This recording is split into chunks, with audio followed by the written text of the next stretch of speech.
On this Sunday night, the investigation into the Lytton fire. Did the spark from a train lead to the disaster in BC? The fire was underneath the train. A witness reveals what he saw. Cross-border limits lifted, what you need to know. America celebrates July 4th, even with the dangers of the variant. Plus, the Ganawage First Nation makes history with a new Grand Chief.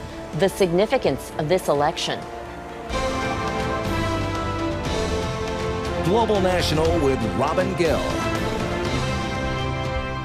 Good evening and thank you for joining us. We begin tonight in British Columbia, where crews are working tirelessly to contain wildfires across the province. There are more than 170 fires burning in BC. 13 of them are being monitored closely because of their threat to public safety. And for the next 2 weeks, the Canadian Armed Forces will be helping with air support. But the focus tonight is very much on the fire that devastated the village of Lytton. Paul Haysom joins us from the checkpoint outside Lytton. And Paul, what's the situation there right now? Robin, a steady stream of emergency vehicles have been entering the community of Lytton after it was decimated by fire. A fire that is still burning and moving north. The province's wildfire service says crews are making some progress on the Lytton Creek fire, though it is still considered out of control. Investigators have yet to confirm what caused this catastrophic blaze. We are beginning that investigation as soon as it's safe for our people to get in there. There are reports a CN train sparked flames as it passed by Lytton late Wednesday afternoon during a searing heat wave. This couple says they spotted that train with flames underneath as it continued on the tracks to the nearby community of Boston Bar. Oh, it's the train on fire. Gary Phelps and his wife alerted fire officials and then went back to the scene to find a much more serious situation. When we went by originally, it was a very small fire. And by the time we got back, it was fully engulfed. And then the train started to catch on fire, and it was carrying wood and that kind of stuff. And the train was fully engulfed.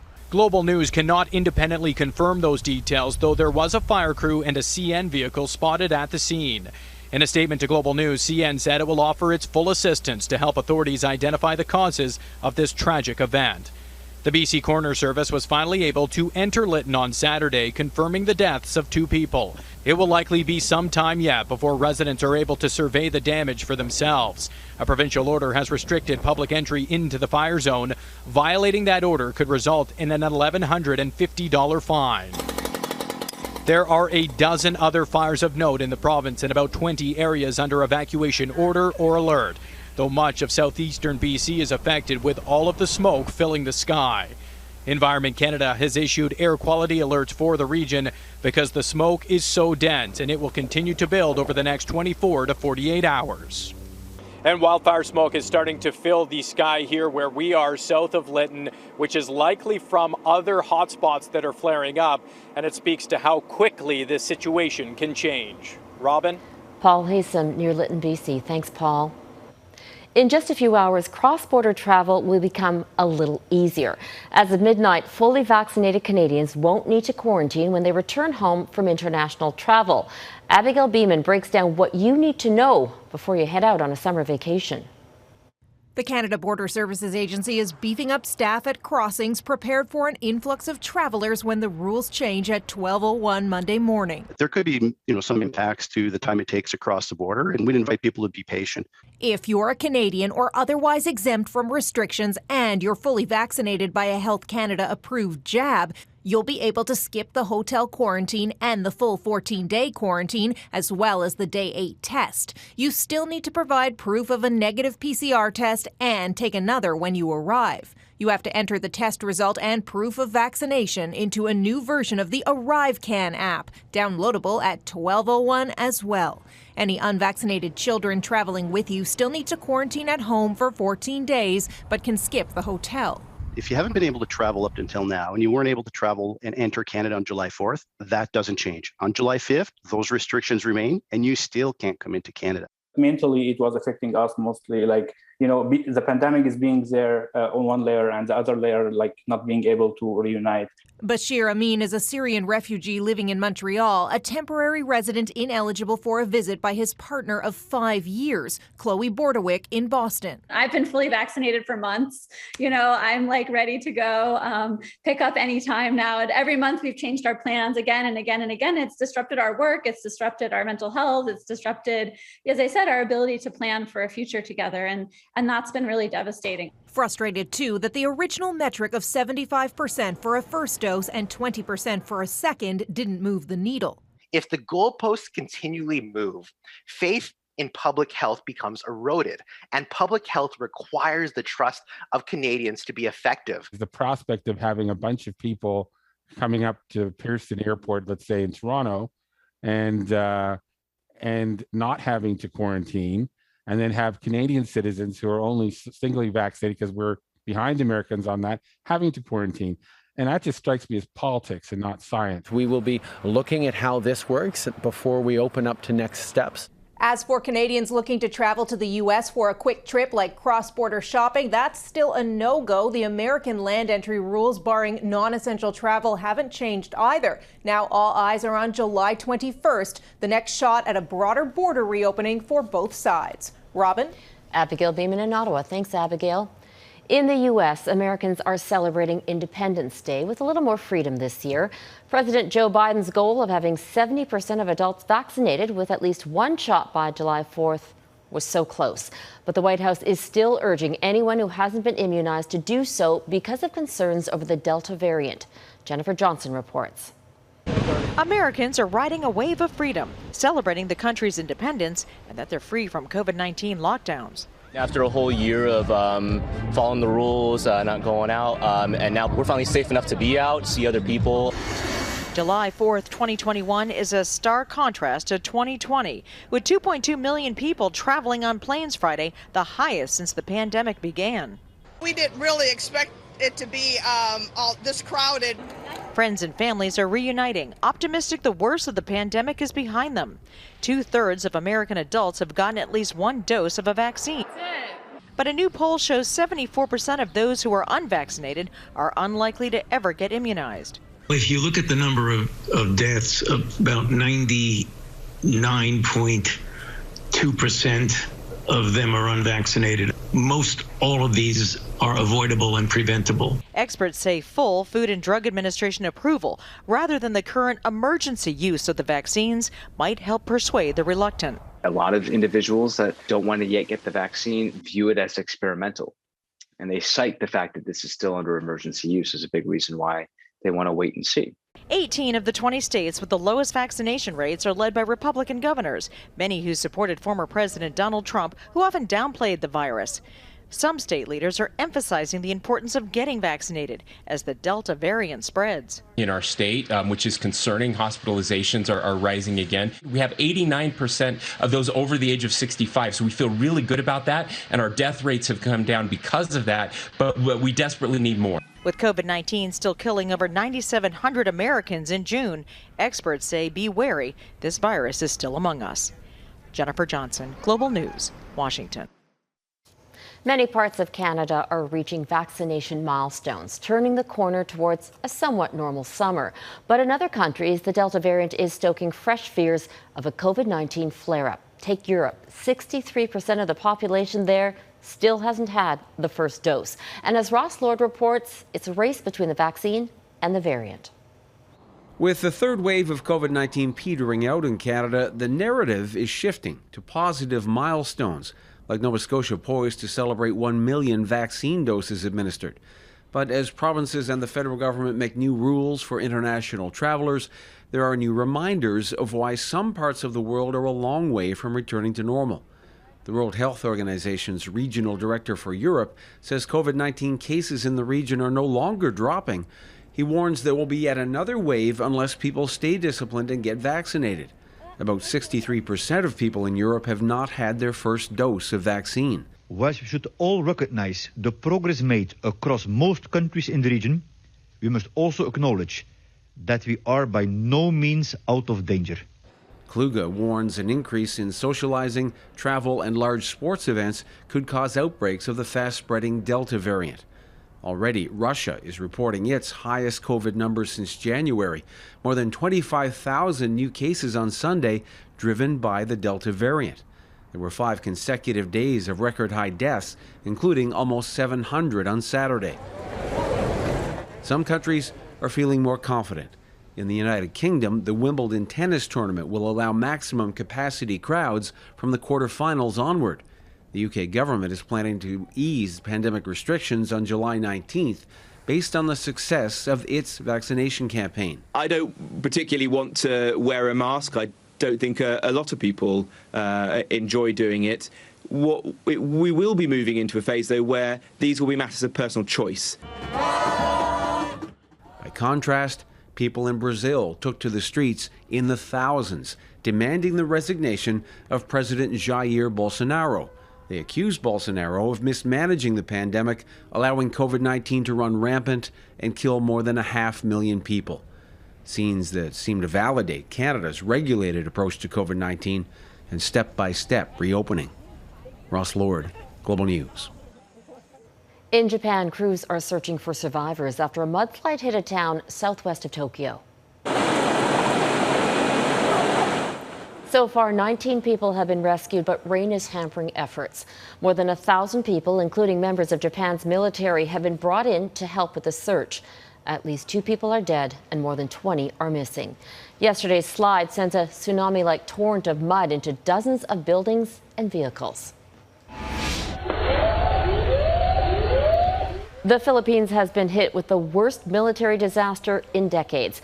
An Air Force C-130 plane crashed while trying to land, killing at least 42 troops and 3 civilians.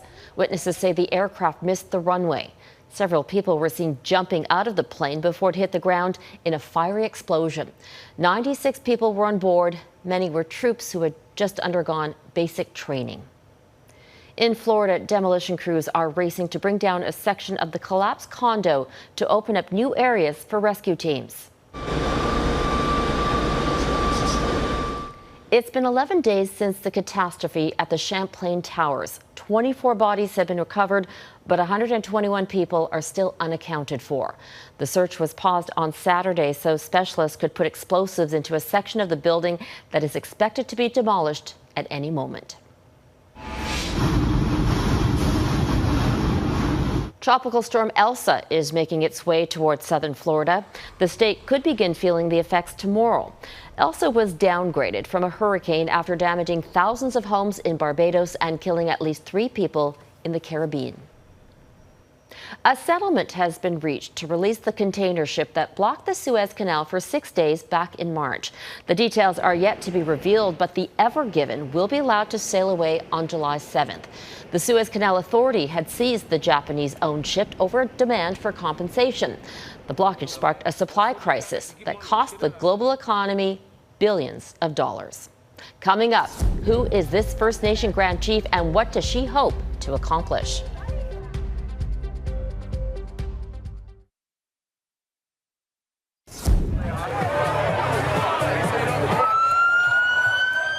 Police in Kingston, Ontario were called out early this morning to break up a large party. Roughly 300 people were at a home in the city's University District. Outdoor social gatherings in Ontario remain capped at 25 people, and indoor gatherings are limited to just 5. So far, no charges have been laid, but the police are still investigating. The Mohawks of Kahnawake have made history. The community, about 10 kilometers south of Montreal, has elected a new leader to replace late Grand Chief Joseph Norton. And as Phil Carpenter explains, for the first time, the council will be led by a woman. Kahnawake has voted for change. On Saturday, the Mohawk community on Montreal's South Shore voted for Gasanahawe Sky Deer as their first woman Grand Chief. She replaces longtime Grand Chief Joe Norton, who passed away last August. I think that it's fabulous that they have a woman now chief. And that's in the history. For many in the community, her win, both as a woman and a member of the LGBTQ2S community, is monumental. Mike DeLille, former Grand Chief, who was just re-elected Saturday as one of 11 council chiefs, says it's a sign the community is evolving. It's a great achievement. I mean, it's a sign of the times in terms of change. We are a conservative community by nature, and to take this step forward, I think, is large. Skydeer isn't new to politics, having served 12 years as a council chief. She wasn't available for interviews Sunday, but on Saturday she said one of her priorities would be looking at governance. Finding a way to return to a governing structure, that's more reflective of who we are as First Nations people. She underscored the need for governments to do more to support hers and other First Nations communities. This isn't a handout, this is what's owed to us, and it's a drop in the bucket compared to what we should be getting. Another priority, to help guide the community through the trauma of residential schools. Our community right now is in a very sad state with all of the recent discoveries of these children across Turtle Island. And that, right now what we need is healing. Her father, who observes traditional rituals, says his daughter follows in his footsteps. She speaks the language, for instance. He believes she is well placed to not only help unite her village, but to help build bridges between it and the outside communities. My advice to my daughter would be to never come from a place of fear, ever. Skydeer steps into her new role as Grand Chief Monday. Phil Carpenter, Global News, Ganawage. Still ahead, did you feel sick after your COVID-19 shots? We look into the different reactions.